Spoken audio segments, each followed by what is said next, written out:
Hello বন্ধুরা, তোমরা সবাই কেমন আছো? আশা করি ভালো আছো, সুস্থ আছো। তো আমি ভালো আছি। মৌসুমী অফিসিয়াল চ্যানেলে তোমাদের সবাইকে স্বাগত জানিয়ে আজকে চলে এলাম ডেইলি ব্লগ নিয়ে। তো দেখো, ভেন্ডি ভালো করে ধুয়ে আর কেটে নিয়েছি। আজকে ভেন্ডি সর্ষে বানাবো, তার জন্য দেখো পোস্ত নিয়ে এসেছি, জিরে পোস্ত। আর এখন আমি শিলে বেটে নিয়ে শিলে বাটা মশলা তো একটা আলাদা অন্যরকম টেস্ট। আর নিয়ে নেবো একটু সর্ষে, আর দিয়ে দেবো গোটা কাঁচা লঙ্কা। লঙ্কাগুলো খুব ঝাল, ওই জন্য বেশি দিলাম না। এবার আমি ভালো করে বেটে নেব।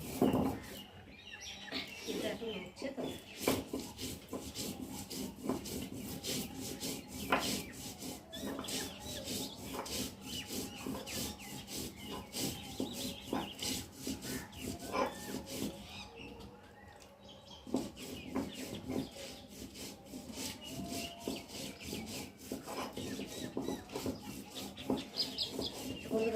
দেখো বন্ধুরা, সর্ষে আর পোস্ত আর কাঁচা লঙ্কা একসাথে বেটে নিয়ে চলে এলাম। ওদিকে ভাত বসিয়েছি, ভাত হচ্ছে, আর এখানে কড়া বসিয়েছি। আর ডালটা তো হয়েই গেছে। মশলা বাটার আগে ডালটা বসিয়েছিলাম, উচ্ছে দিয়ে ডাল করেছি। ডালটা ফোড়ন দিয়েছি, রাঁধুনি ফোড়ন দিয়ে লাবিয়ে নিয়েছি। আর এখন কড়াটা ভালো করে ধুয়ে, আর এখন গরম হচ্ছে কড়াটা। আর এখন আমি তেল দিয়ে দেবো।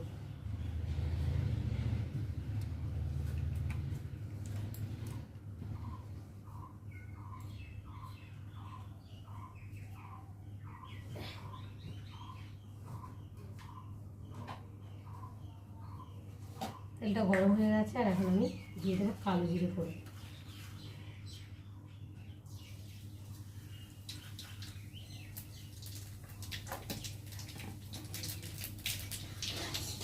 কালো জিরেটা বেশ ভালো করে একটু ভেজে নিলাম। বেশি ভাজলে আবার কালো জিরে তো খেতে ভালো লাগবে, ওর জন্যই হালকা করে ভেজে নিলাম।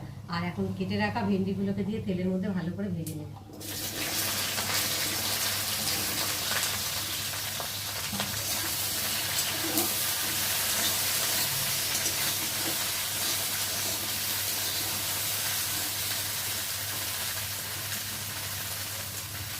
দিয়ে আর এখন ঢাকা দিয়ে ভেন্ডিগুলোকে ভালো করে ঢাকা দিয়ে ভেজে নেব।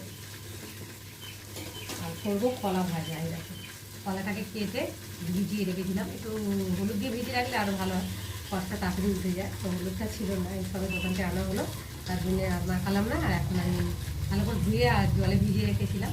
আর এখন আমি জল থেকে তুলে নেবো কলাটা। কলাটা কষ না, এখন আমার ভাবছি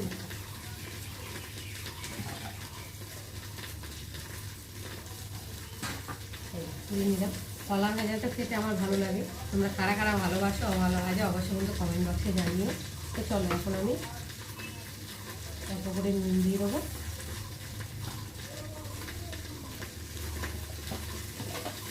দিয়ে দেবো হলুদ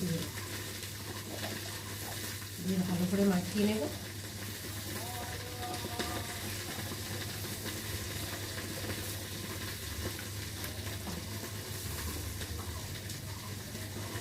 দু মিনিট ভালো করে মাখিয়ে নেবো, ততক্ষণ ওইদিকে ভেন্ডিটা ভাজা হচ্ছে।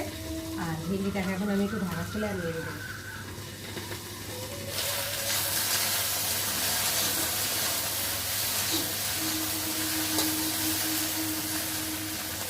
দিয়ে আবার ঢাকা দিয়ে দেবো। জল দিয়ে আসবে, জল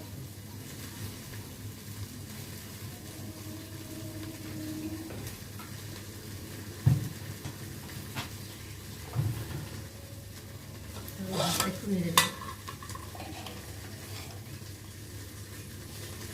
ভাতটাও হয়ে এসেছে। এখন আমি আবার ভেন্ডিগুলোকে একটু নেড়ে দেবো।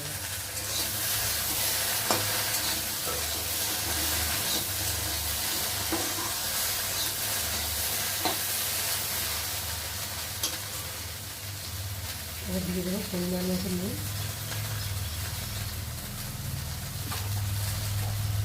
দিয়ে দেবো হলুদ গুঁড়ো।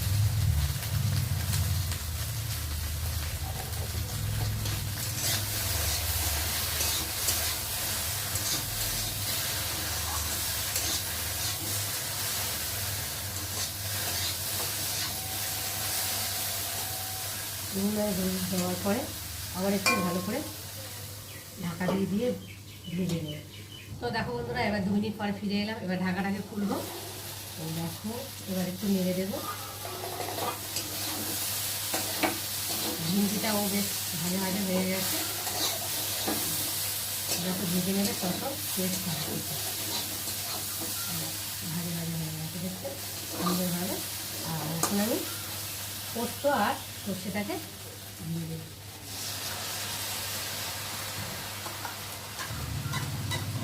একটু ভালো করে নেড়ে দেবো।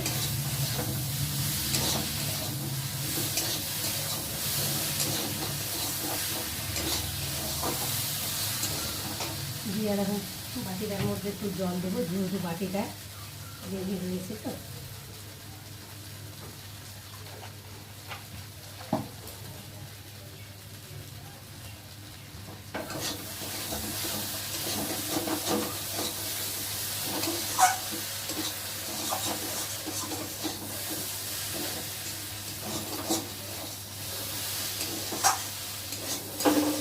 সর্ষে আর পোস্ত দিয়ে একটু কষে নিলাম, বেশিক্ষণ কষালে তো সর্ষে আর পোস্ত ভালো লাগে। দিয়ে আর এখন বাটি ধুয়ে রাখা জলটা দিয়ে দেবো।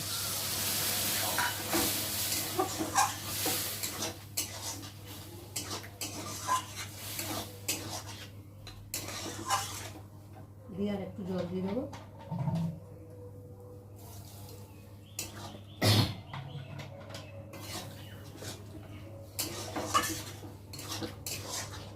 বেশি জল দিলে তো আবার বেশি ভেন্ডি গলে গেলে খেতে ভালো লাগবে, একটু শক্ত শক্ত থাকবে, ভালো লাগবে।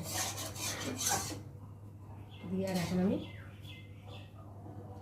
ঢাকা দিয়ে ভালো করে ফুটিয়ে নেব। তো বন্ধুরা দেখো আমার ভেন্ডি তৈরি হয়ে গেছে, আর ঝোলটা দেখো শুকিয়েও গেছে। আর এবার নামিয়ে নেব। নামাবার আগে একটু স্বাদ মতো চিনি দেবো, একটু ভালো করে নেড়ে ছেড়ে নামিয়ে দেবো। তো বন্ধুরা আমার আজকে ভেন্ডি নিরামিষ রেসিপি কেমন লাগলো তোমরা কিন্তু অবশ্যই কমেন্ট করবে। আর ভালো লাগলে লাইক কমেন্ট শেয়ার করো। আর আমার চ্যানেলে যদি নতুন হয়ে থাকে চ্যানেলটাকে সাবস্ক্রাইব করে দিও। আবার দেখা হবে তোমাদের সাথে পরের ব্লগে। ততক্ষণ তোমরা তোমাদের খেয়াল রাখো। তোমরা আমার চ্যানেলটাকে সাবস্ক্রাইব করতে থাকো। আর আমি একটু নেড়ে তারপর ভেজে নেব। চিনিটা দিয়েছি তো একটু ভালো করে না গলে গেলে, ভেন্ডির ভেতরে না ঢুকলে তো ভালো লাগবে না।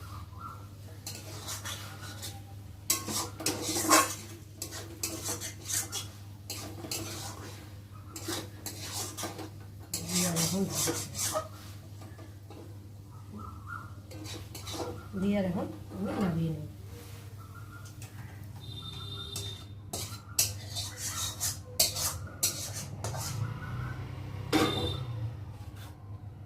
দেখো বন্ধুরা তৈরি হয়ে গেছে ভেন্ডি, দেখতে খুব সুন্দর হয়েছে, গন্ধটা খুব সুন্দর বেরিয়েছে, খেতেও কিন্তু